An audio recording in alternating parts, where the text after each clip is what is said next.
On this Saturday night, protests supporting Iranian women spread worldwide. We would like them, Canadians, people around the world, to stand with us. Tens of thousands converge in major cities everywhere, sparked by the death of a woman in police custody. The global solidarity and the marches here in Canada, saying bye-bye to Canadian travel restrictions and airport mask mandates. I feel great. It's almost back to normal. This is awesome. What you need to know the next time you fly. Uncovering Ian's damage. It's like a war zone right now. Yep. The help, the cost, and the coast still without power. And imagine a dating site, minus the dating. Instead, swipe right for a co-parent. And you want them to be more involved in the kid's life. The real modern family and the future of fertility. Global National with Farah Nasser. Good evening to you, and thank you for joining us.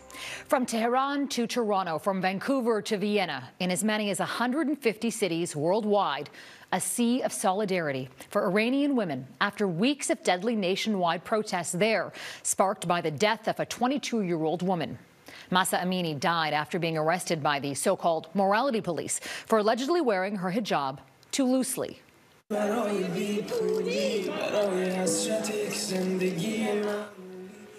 In Toronto, two visibly emotional women holding back tears cut their hair to stand hand in hand with the women of Iran.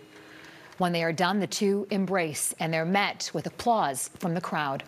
For more than 4 decades, women in Iran have risked their lives walking into the streets without fully covering their hair. The practice of cutting hair, which has been showing up at demonstrations for Amini, also represents an ancient Persian tradition that is a symbol of mourning. But these protests, they go far beyond hair and the headscarf. They are rooted in combating oppression and safety in a country that has one of the highest female execution rates in the world. There has been outrage like this several times over the past 40 years, but protesters hope this time is different and gives them the only solution that they want, real change. Tom Vernon now with tonight's top story. You will not be victimized! They came in waves, holding flags and banners. Thousands of Iranian Canadians and supporters took to the streets of Toronto to honor Mahsa Amini and to demand justice in the young woman's death. Our main aim today is to echo the voice of the people of Iran who have been resisting, not only resisting, but fighting back the brutal regime of Iran. It was just over 2 weeks ago the 22-year-old Amini died after being taken into custody by Iranian authorities, allegedly for wearing her hijab too loosely. Her family says she was severely beaten. Iranian police deny the charge. They say she died of a heart attack. For 15 days, Iranians have taken to the streets, women defying the regime by waving their hijabs in the air. It's very important for people to see for how many years people have been fighting for very basic rights. Dr. Kathy Ranavardi is involved in the Vancouver Rally, a movement she hopes will grab the attention of all Canadians and force politicians here to act. We are together, we're angry, we want our rights, and we will continue. This has become an international movement. In Madrid, Spain, this woman cut her hair in solidarity with the women of Iran. All of them are important to me, and this is the symbol of that. Huge crowds also gathered in Paris, waving flags and holding signs that included phrases like standing together against the barbarians. In London, they chanted Mahsa Amini's name and demanded the government there take action. I'm demonstrating for freedom of women in Iran. Prime Minister Justin Trudeau and the Biden administration in the United States have each announced sanctions will be put in place, including against Iran's morality police, although the exact details of the sanctions have been scarce.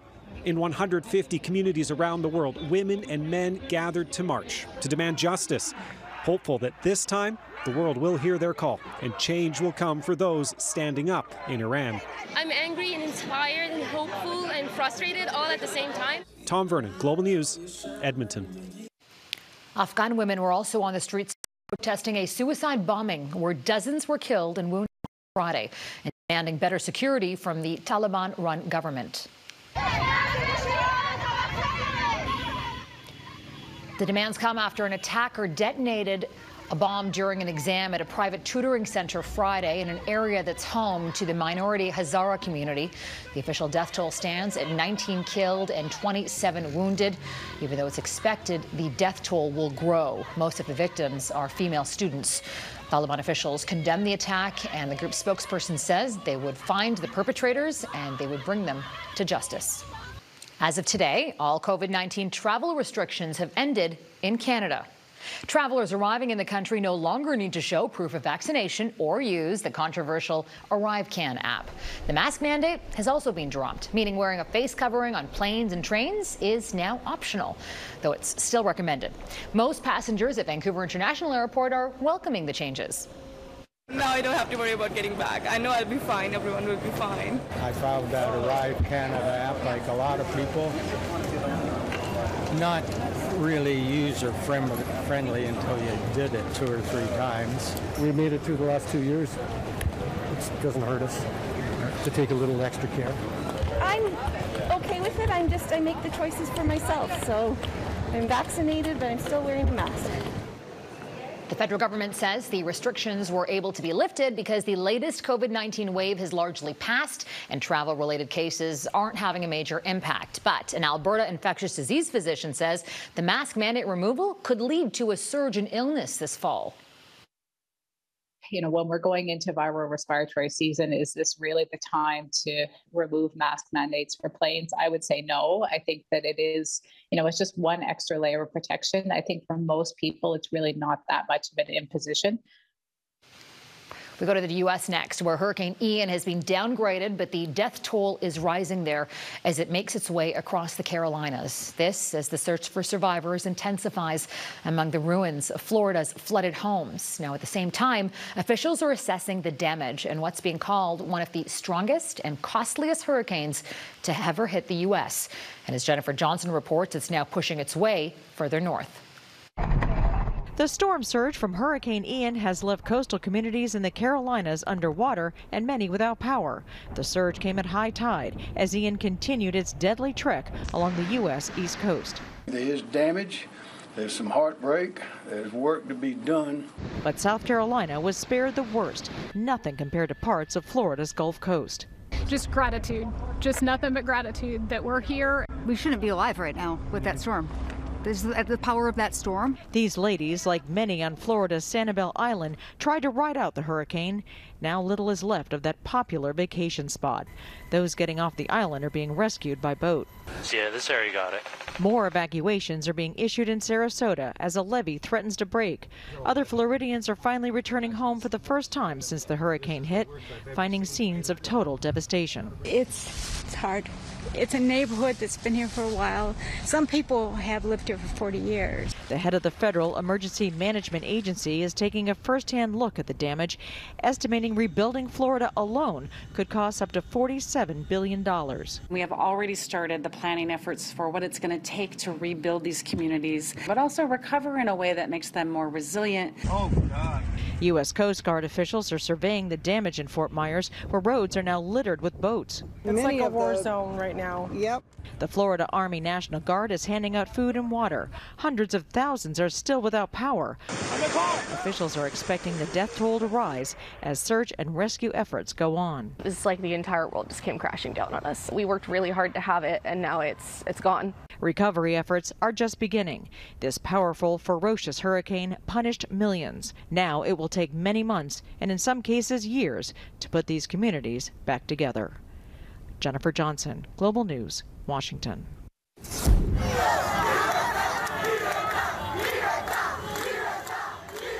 People in Cuba taking to the streets to protest the continued blackouts from Hurricane Ian.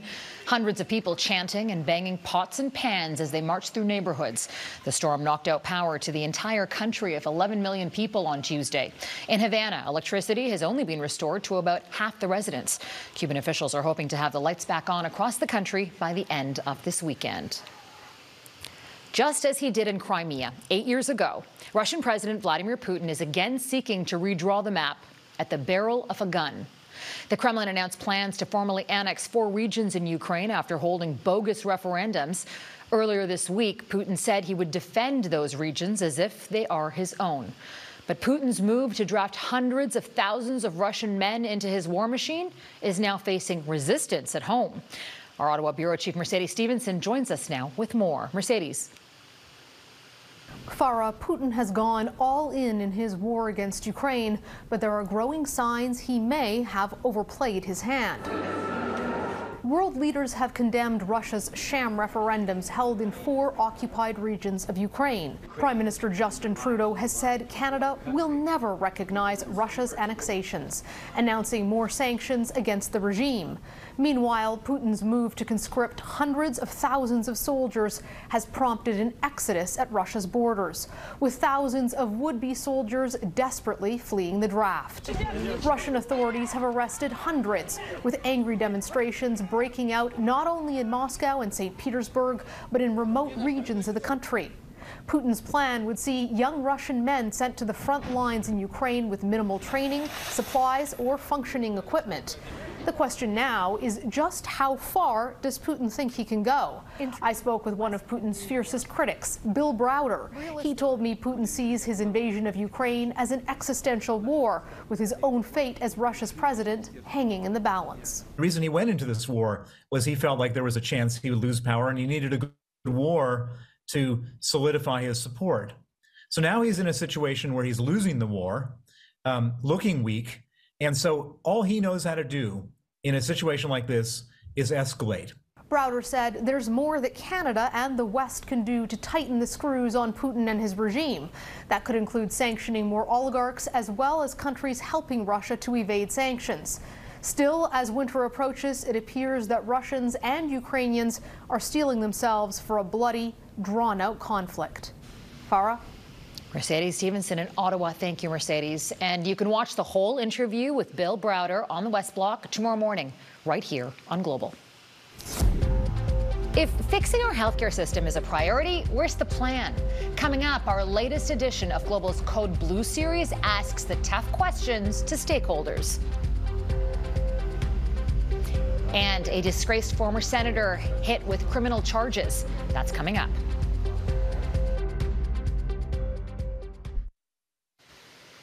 A former senator who resigned from the upper chamber amid scandals related to alleged sexual misconduct is now facing criminal charges. Don Meredith has been charged with 3 counts of sexual assault and 1 count of criminal harassment.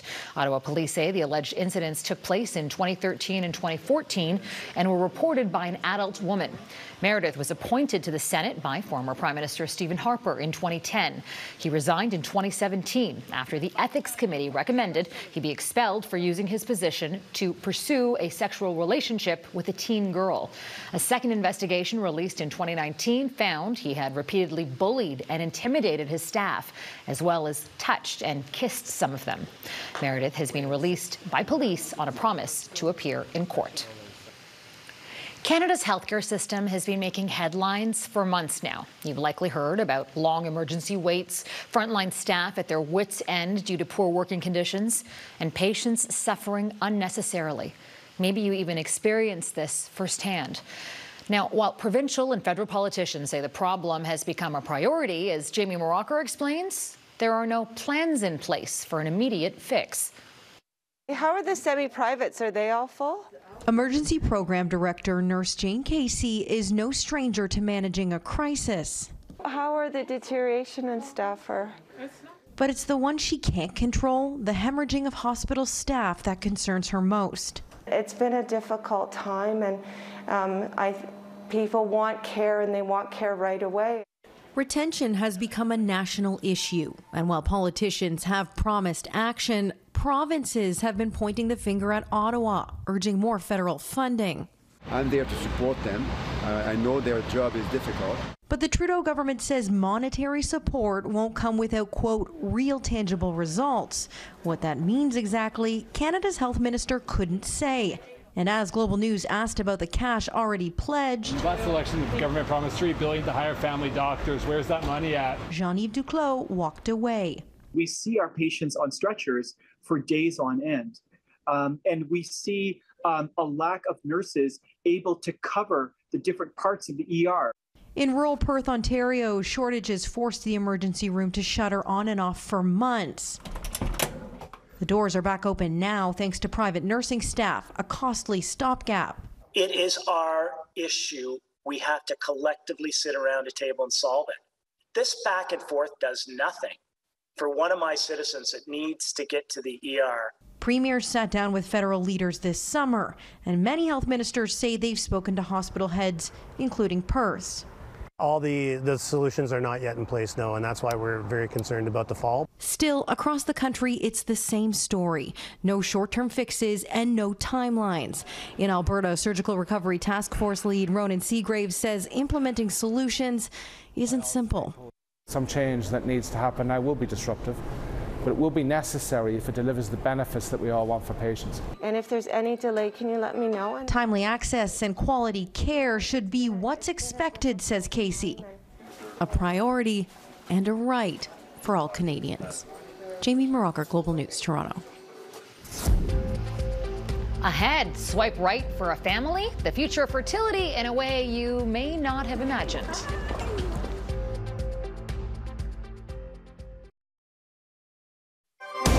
You're watching Global National.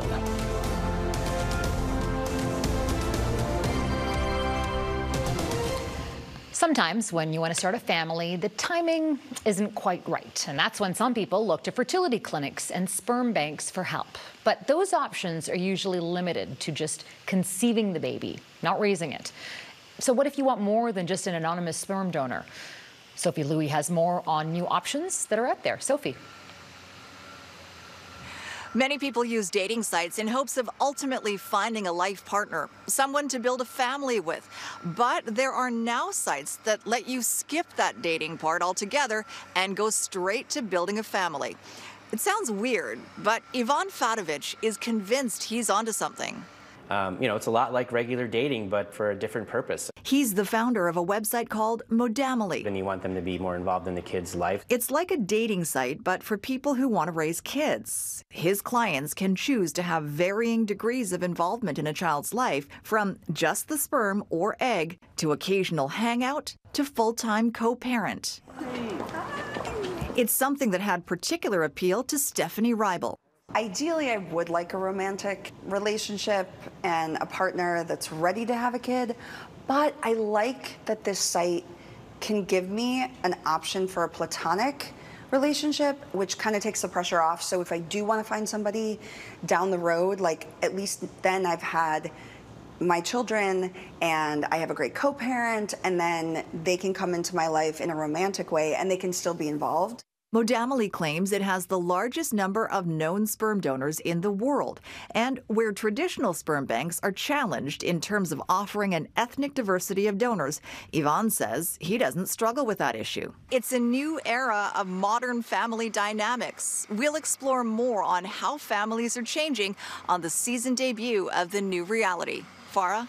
All right, look forward to it. Sophie Louis in Burnaby, BC, thank you. And you can catch Sophie's full report on innovations in fertility and families on the new reality, as she mentioned. That's tonight at 7, right here on Global. Next, a plaque that's worth 1,000 words, honoring a whistleblower from 100 years ago, speaking out about residential schools.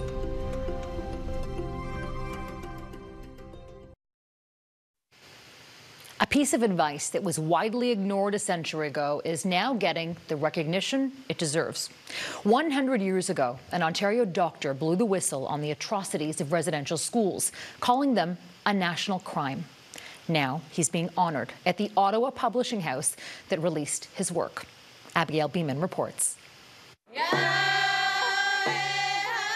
100 years ago, in this very building, a report published by Dr. Peter Bryce called Canada's residential schools a national crime. He was a highly qualified, prestigious, medically trained specialist who had inspected the schools and said the conditions and the circumstances are deplorable, and children are not only sick, they are dying, and there's something that can and should and must be done about it.